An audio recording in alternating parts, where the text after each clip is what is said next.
My name is Laura Bennett. I was 35 years old, worked as a pediatric nurse, and every night before going to bed, I checked on my two daughters one last time. Emma was 9, Lily was 6. People often assumed they were biological sisters. They were not. 3 years earlier, after losing my husband in a car accident, I made the decision that changed my life forever. I adopted two sisters who had already lost everything. I promised them they would never have to wonder where home was again. Emma needed time before she trusted people. She thought carefully before speaking.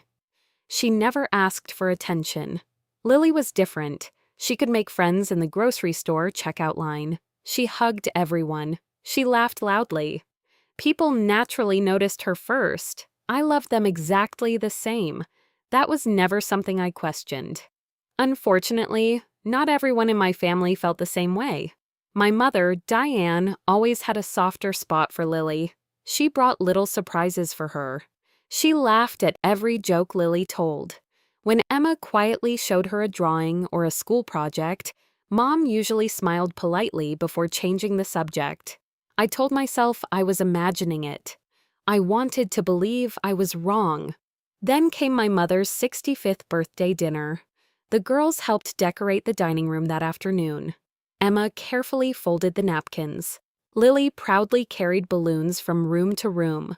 Watching them work together reminded me why I had adopted both of them. They had survived enough loss. They deserved to grow up, knowing they belonged. Dinner had barely started when my aunt smiled and said, "Laura, those girls are growing up so fast. You are lucky to have them both." My mother took a sip of her tea. Then, with the calmest voice in the room, she shrugged and said, "Well, if life ever became too difficult, I would keep the sweet one. The older girl should go back." The room froze. Nobody laughed. Nobody spoke. I felt my heart stop. Then I heard something even worse. A small plate slipped from someone's hands and shattered against the kitchen floor. I turned toward the doorway. Emma was standing there. Her eyes were locked on my mother. She had heard every single word. Before I tell you what happened next, let me ask you something. If someone treated one of your children as less worthy than the other, could you ever forgive them? If stories about family, courage, and emotional justice stay with you long after they end, subscribe to Public Evidence. Every week, I share original stories that remind us what real family should look like. Emma quietly whispered, "I am sorry." Then she turned and ran upstairs. At that moment, I realized the most painful wound in the room had not been caused by anger. It had been caused by 8 careless words spoken in front of a little girl who had already spent too much of her life wondering if she truly belonged. I ran upstairs immediately. Emma's bedroom door was slightly open. For a moment, I thought she might be crying. She was not. She was kneeling beside her bed with her small blue backpack open. Carefully, quietly, she was folding her clothes, not throwing them inside, folding them, as though she had packed before. My heart broke. "Emma, what are you doing?" She froze, then slowly looked at me. There were tears in her eyes, but she was trying very hard not to let them fall. "Grandma is right." I walked closer. "Sweetheart, what are you talking about?" She looked down at the backpack. "Lily belongs here. Everyone loves Lily. I just make things harder." I dropped to my knees in front of her. "Who told you that?" She gave the smallest shrug. "Nobody had to." I heard Grandma. Then she asked a question no child should ever have to ask. "If I leave, will Lily still remember me?" I could not answer for several seconds. I wrapped both arms around her and held her as tightly as I could. "You are not going anywhere. Not today, not tomorrow, not ever." She buried her face against my shoulder. Then she whispered something that shattered me. I tried really hard to be easier to love. The room became completely silent. In that moment, I realized this was not only about one terrible sentence at dinner. Somehow, my daughter had been carrying this fear for much longer. A gentle knock interrupted us. It was Lily. She stepped into the room holding her favorite stuffed rabbit. She looked at Emma's backpack, then looked at me. "Why is Emma packing?" Nobody answered. Lily walked over to her sister, sat beside her, and quietly placed the stuffed rabbit inside the backpack. "If you have to go, he can keep you company." Emma immediately began crying. So did I. Watching my daughters prepare to be separated over words spoken by an adult was something I would never forget. That night, after both girls finally fell asleep in the same bed holding each other, I made one promise to myself. I would find out why my own mother believed one of my daughters deserved a family, and the other did not. The next morning, I drove the girls to school myself. Emma barely spoke during the entire ride. She stared out the window with her backpack resting on her lap. Every few minutes, she quietly reached down and checked whether the zipper was still closed. The same backpack she had packed the night before, as if some part of her still believed she might have to leave. After dropping them off, I drove straight to my mother's house. She opened the front door and smiled as though nothing had happened. "Laura, you came early." I walked inside without answering. We sat across from each other in her living room. Finally, I asked the only question that mattered. "Why Emma?" Mom sighed as though I was overreacting. "Laura, you always take everything so personally." I stayed silent. She continued. "Lily is naturally affectionate. She fits into this family so easily. Emma keeps everyone at a distance. She never smiles, she never hugs anyone. Sometimes, it feels like she still belongs somewhere else." I stared at my own mother. "Do you hear yourself?" She looked genuinely confused. "I am only being honest. Children are different. Some are easier to love." Those words made something inside me go completely still. I left without another argument. That afternoon, my aunt called me. Apparently, word about the birthday dinner had already spread through the family. After asking how Emma was doing, she hesitated before saying, "Laura, there is something you deserve to know." I listened carefully. "Your mother has been saying things like this for months. Whenever people asked about the girls, she always called Lily your daughter. Emma, she called your adopted child." My grip tightened around the phone.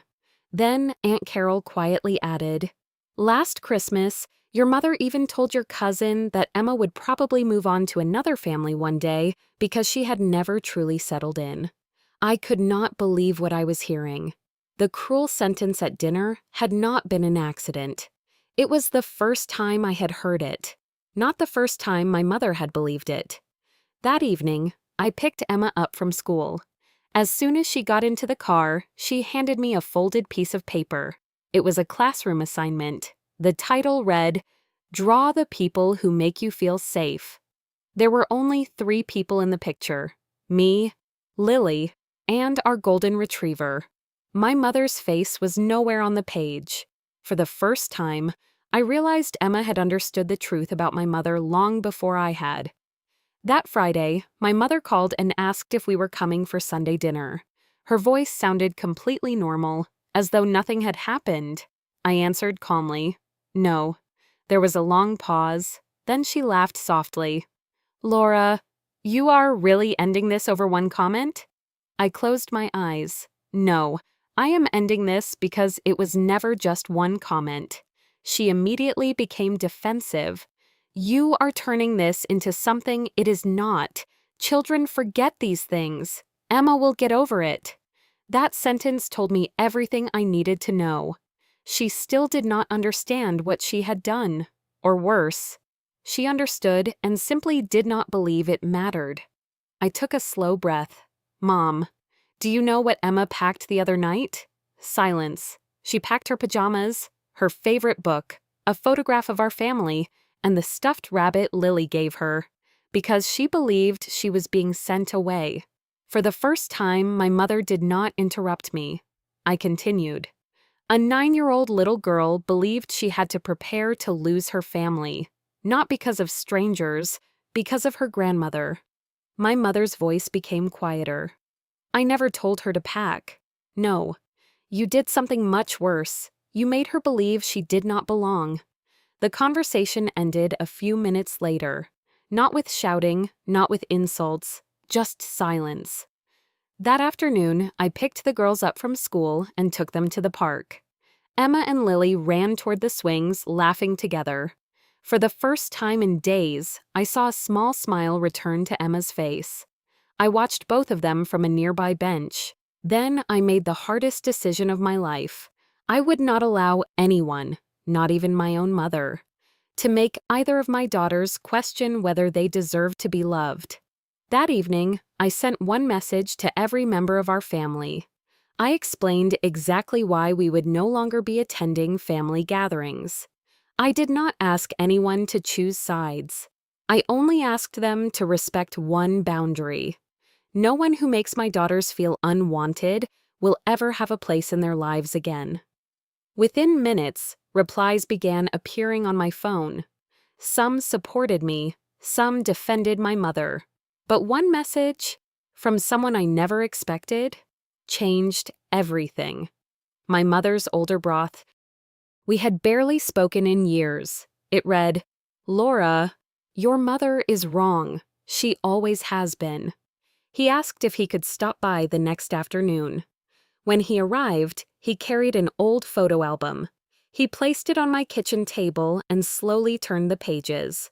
Almost every picture showed me as a little girl. Then he looked at me and quietly said, "Your mother compared you to your younger sister the same way. You were the quiet child. Your sister was the outgoing one. She always believed affection should be rewarded, instead of understanding that every child shows love differently." For a long moment, I could not speak. The pattern had not started with Emma. It had started with me. The difference was, I was old enough to survive it. Emma was not. That evening, I gathered both girls in the living room. Emma looked nervous. She thought I wanted another serious conversation. Instead, I handed each of them a small framed photograph. It was the first picture we ever took together after the adoption became official. On the back of each frame, I had written the same sentence. "You were never chosen because you were perfect. You were chosen because you are my daughter, forever." Emma read the words twice. Then she looked at me. "Even if I am quiet," I smiled, "especially because you are you." Lily wrapped her arms around her sister before I even had the chance. "You are never leaving. We are sisters forever." Emma finally cried, not the frightened tears I saw the night she packed her backpack. These were different. These were the tears of a little girl who finally believed she was safe. Almost a year later, my mother sent a letter asking to see us. I read every page. Then I handed it to Emma. "Sweetheart, this decision belongs to you." She thought quietly for a long time before handing the letter back.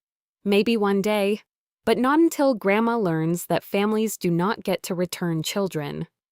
I hugged her tighter than I ever had before, because in that moment, my little girl was no longer asking whether she belonged.